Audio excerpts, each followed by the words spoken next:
नमस्कार भाई दोस्तों। इससे ज़्यादा दुखद क्या होगा, देश का एक सैनिक शहीद हो जाता है और उसको शहीद का सम्मान नहीं मिलता। ये तो शुरुआत है, शुरुआत हो चुकी है। ये पता नहीं है अब ये कहाँ तक जाएगा और इसका अंत कहाँ पे जाके होगा। जिस टाइम पे ये सब चला हुआ था उस टाइम पे वीडियो बनाया था, तब युवाओं ने भी ध्यान नहीं दिया था। क्यों, क्या सिर्फ फौज में जाना ही एक विकल्प बचा? क्या सिर्फ फौज की नौकरी एक विकल्प बची है? अपने बच्चा भी शहीद हो और उसको शहीद का दर्जा भी ना मिले। जो आज की घटना हुई है वो घटना आपको अंदर तक हिलाने वाली है। जो आज देश का सबसे कम उम्र 19 साल की उम्र में जम्मू कश्मीर में हुए देश का पहला अग्निवीर शहीद अमृतपाल सिंह डेड बॉडी पार्थिव शरीर उसको मानसा के गांव कोटली कला में लेकर आए, जिसमें 2 फौजी लेकर आए सिविल एम्बुलेंस के अंदर। जबकि सुनते जाना पूरी बात को, प्राइवेट एम्बुलेंस में छोड़कर चले गए। जो मानसा जिले का गांव कोटली कला के वासी हैं उन्होंने फौजियों से पूछा कि ये शहीद हुए हैं तो इनको मान सम्मान मिलना चाहिए। जवाब क्या मिला इस पर? फौजी बोले सरकार की नई पॉलिसी के तहत अग्निवीर को शहीद का दर्जा नहीं मिलेगा। आपको पहले ही बताया था। और ना ही सरकार इनको सलामी दे सकती है। फिर उसके बाद गांव वालों ने एसएसपी साहब से बात करी, पुलिस वालों से बात करके उसको पुलिस वालों से सलामी दिलवाई गई। इससे ज्यादा दुखद और क्या मानते हो आप क्या होगा? ये भी नहीं समझे ना कोई तिरंगा, एक सिंपल से उसमें काट के उसमें लेके आगे सिविल एम्बुलेंस में ले आकर छोड़ कर चले गए। इससे ज्यादा दुखद कुछ हो सकता है क्या? हम तो नहीं मानते इससे ज्यादा दुखद कुछ होगा। अभी तो ये शुरुआत हुई है। आप अपने बच्चों को बताइए, पढ़ो लिखो, अपनी पढ़ाई पर ध्यान दो। जरूरी है कि जो कम पढ़े लिखते हैं भाई चलो फौज में ही जाना जरूरी है। फौज ही विकल्प बची है क्या? फौज ही एक विकल्प है, आखिरी विकल्प। नेताओं के बच्चे जाते हैं क्या फौज में? पहले अनिवार्य करो कि नेताओं के बच्चे फौज में जाएंगे, तब ये शहीद होने बंद होंगे। फिर शहीद का दर्जा भी मिलना शुरू हो जाएगा।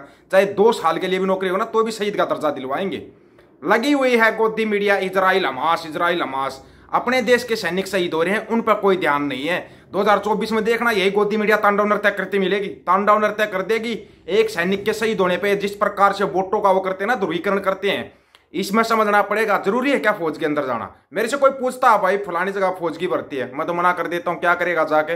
अपना काम धंधा यहीं पे कुछ कर लेना। अपने बच्चों को समझाओ, पहले अच्छी एजुकेशन हासिल करवाओ अपने बच्चों को, अच्छी एजुकेशन।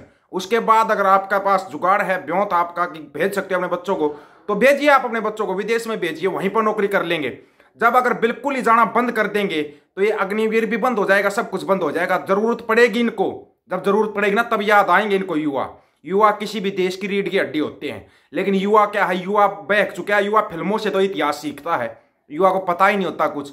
अगर उस समय पे युवा अगर अपना मन बना लेते, भर्तियों को कैंसिल कर देते, तो आज ये दिन देखना नहीं पड़ता। जो साथी शहीद हुआ है अमृतपाल सिंह, उसको शहीद का दर्जा मिलता, उसको शहीद का दर्जा मिलता। उसके माँ बाप को इतना रोना नहीं पड़ता अगर आज उस समय पे युवा स्टैंड ले लेते तो। लेकिन युवाओं ने कोई स्टैंड नहीं लिया। करें क्या? बेरोजगारी इतनी है, बेरोजगारी इतनी है। नेता के बच्चे तो नहीं जाते कभी फौज में, कभी नहीं जाते फौज में। और अभी तो ये सिर्फ सैनिकों के साथ हो रहा है, जल्दी ही ये आप पुलिस वालों के साथ भी देखोगे। जल्दी देखने में मिलेगा आपको पुलिस वालों के साथ भी ऐसा होता हुआ। कहीं आप सोच रहे हो कि उनके साथ नहीं होगा? ये एक शुरुआत हो चुकी है, देश के अंदर इतनी घटिया शुरुआत हो चुकी है जिसका आने वाला परिणाम बहुत भयानक होगा। उसी समय पे बताया था ना, तब तो बंद करवा दिया था। नहीं भाई इसके ऊपर वीडियो नहीं बनाएगा। ठीक है, हमने बोला मां ठीक है अपने आप भुगतेंगे तब पता लगेगा, बोला था उस समय का। पल्ला आखिरी वीडियो उठा के देख लेना, मेरे वीडियो डिलीट करवा दिए गए थे, वीडियो डिलीट करवा दिए गए थे चैनल के ऊपर से कि ऐसा कोई वीडियो नहीं रखेगा। और वो वीडियो भी डिलीट करवा दिया था जो चला था, दूसरे चैनल पर चला था। चलो, लेकिन अब तो अपनी आंखें खोल लो, अपने बच्चों को अच्छी एजुकेशन दो। इतनी ही सिर्फ इतनी एजुकेशन मत दो कि बस चले गए फौज में पुलिस में। इससे अलग कोई विकल्प नहीं है क्या? इससे अलग है ना, हजारों विकल्प हैं, हजारों विकल्प। बस आपको थोड़ा सा ना अपना कलेजा मजबूत रखना पड़ेगा, कलेजा मजबूत रखना पड़ेगा। तो ये बड़े बड़े उद्योगपतियों के नेताओं के बच्चे कभी जाते हैं फौज में? इनको पता है फायदा क्या है। उससे ज्यादा ये कहीं ना कहीं कमा लेंगे, बिजनेस में कमा लेंगे, कहीं और कमा लेंगे। लेकिन हमारे जो मिडिल क्लास के बच्चे हैं वो क्या सोचते हैं? बस फौज की नौकरी मिल जाए, पुलिस की नौकरी मिल जाए, जिंदगी सुधर जाएगी। सुधर की जिंदगी? 19 साल की उम्र में घर से चलेगा, कोई शहीद का दर्जा नहीं है, ना कोई उसको पेंशन मिलेगी, ना और कुछ मिलेगा। जो बेनिफिट मिलता था वो बेनिफिट भी नहीं मिलेगा। क्या मिला भाई, क्या मिला बताओ? इसका सीधा सा है कि बायकाट करो। नहीं, कोई जरूरी नहीं है फौज में जरूरी क्या? अगर आपके पास जमीन है 4-5 किले जमीन के है ना, तो अपने बच्चों को बताओ अपनी खेती की तरफ ध्यान दे लेंगे, अपनी खेती की तरफ ध्यान देंगे। अगर आपके पास अच्छा बिजनेस सेट है, अपने बच्चे को बिजनेस करवा सकते हो, तो अपने बच्चों को बिजनेस करवाओ, बिजनेस करवाओ अपने बच्चों को। ऐसे ही फ्री में मरने के लिए मत छोड़ दो। हालांकि एक फौजी होते हुए बात कहने में हमारे को बहुत दुख होता है, बहुत दुख होता है। लेकिन दुख करे क्या भाई? युवाओं को भी देखना चाहिए। ये युवा क्या ऐसे ही देश में ऐसे मरने के लिए बने क्या युवा? रेड की हड्डी की इसलिए नहीं होते युवा की, इनको जाओ बस ठीक है फौज पुलिस में गए वहां पर शहीद हो गए और फिर उनको शहीद का दर्जा भी नहीं, फिर शहीद का दर्जा भी नहीं। क्यों? इस क्यों का जवाब किसी के पास भी नहीं होगा, किसी के पास नहीं इस क्यों का जवाब। क्यों नहीं है उसका बताएंगे। जब समझा रहे थे उस टाइम पर तो युवा ने समझा नहीं, उस टाइम पर नहीं समझा, अभी भी किसी की समझ में नहीं आया।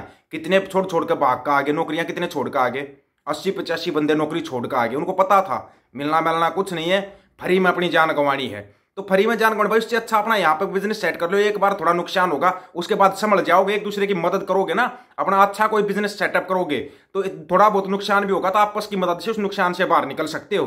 फ्री में जान तो नहीं गंवानी पड़ेगी ना, फ्री में जान तो नहीं गंवानी पड़ेगी ना। झक मार के इनको परमानेंट भर्ती करनी पड़ेगी, लेकिन युवाओं को थोड़ा मजबूत कलेजा करना पड़ेगा, जो कि युवाओं के अंदर नहीं है, किसी युवा के अंदर नहीं है। ये बात क्लियर कर देते हैं। कहीं हम सोच रहे हम समझा देते हैं, नहीं मानता। आज का युवा अपने माँ बाप की बात नहीं मानता, हमारी कहाँ से मानेगा। वो ये सोचता बस ये तो करके आ गया नौकरी, ऐसे फ्री में लेक्चर दे रहे हैं अपने बैठ के फोन के ऊपर। फ्री में लेक्चर नहीं दे रहे, उस समय पर भी समझाया था और आज भी बता रहे हैं। अगर थोड़ा सा मजबूत कलेजा रखोगे तो परमानेंट भर्तियां खुलेंगी, लेकिन आपको कलेजा मजबूत करना पड़ेगा, जो कि असंभव है।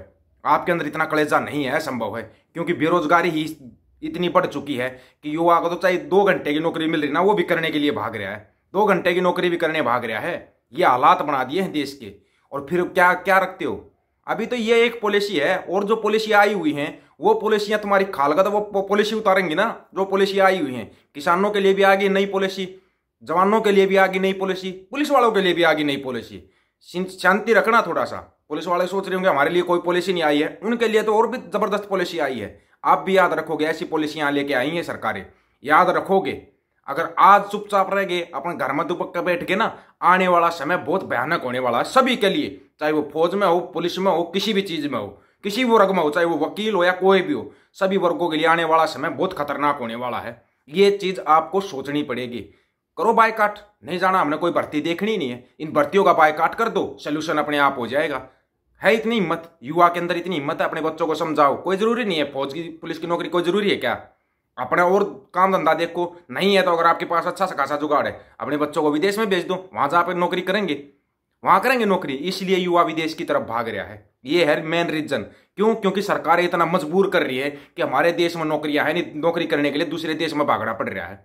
दूसरे देश में, पर दूसरे देशों के साथ संबंध या मीडिया अच्छे खासी खराब करवा देती है। इनको अभी हमास और इजराइल दिखाई दे रहा है, अपने देश के युवा सैनिक शहीद हो रहे हैं, वो दिखाई नहीं दे रहे क्या? अगर ये गोदी मीडिया ढंग से आवाज उठाए तो इसको शहीद का दर्जा नहीं मिलेगा क्या? मिलेगा, शहीद का दर्जा लागू है उसको। अगर 2 दिन भी किसी ने सेना की वर्दी पहनी और वो वहां पे शहीद हुआ ना, तो उसको शहीद का दर्जा लागू होता है, मिलना चाहिए। लेकिन हमारे ही भाई चुपचाप बैठे रहेंगे, नहीं बोलेंगे वो। क्यों? क्यों बोल के क्यों पंगा लिया खाम खागा, ये सब सोचते हैं। सभी साथियों को राम राम, नमस्कार, आदाब, सत श्री अकाल। वीडियो को ज्यादा से ज्यादा शेयर, चैनल को सब्सक्राइब और बेल आइकन को जरूर दबा देना दोस्तों। ऑफिशियल दीपक फौजी यूट्यूब चैनल। बात हक और सच की करेंगे, हक सच की बात हम करेंगे। वीडियो को ज्यादा से ज्यादा शेयर करने की जिम्मेवारी आप लोगों की है। वाहिगुरु जी का खालसा, वाहिगुरु जी की फतेह।